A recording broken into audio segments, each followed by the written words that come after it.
Korea's industrial output figures for September showed growth in production, consumption, and investment compared to the previous year.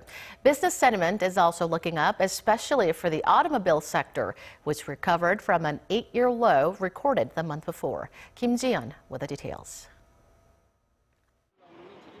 Industrial output in Korea rose a staggering 7.4% in September from the same period last year. Statistics Korea attributes the jump to increased output in the mining, manufacturing, and services sectors. Production of automobiles spiked more than 27% last month, while machinery rose 19% on year.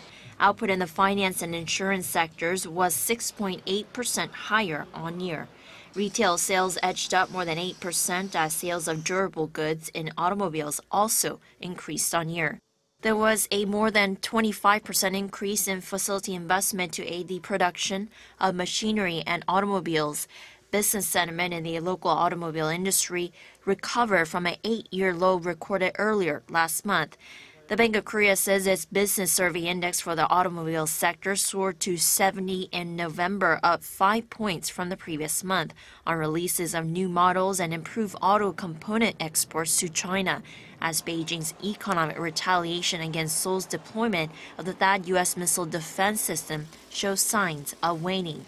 Also, new models by Korea's major automaker, Hyundai Motor, including the Santa Fe and Tucson SUVs, are expected to become a big hit around the world next year, particularly in the U.S. market.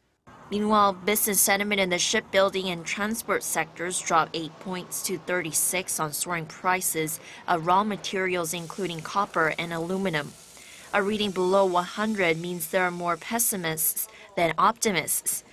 The electronics and chemical sectors had readings above 100 on rising international oil prices. In fact, sentiment is so good for the chemical sector that the reading soared 3 points from the previous month to 105, the highest level in 6.5 years.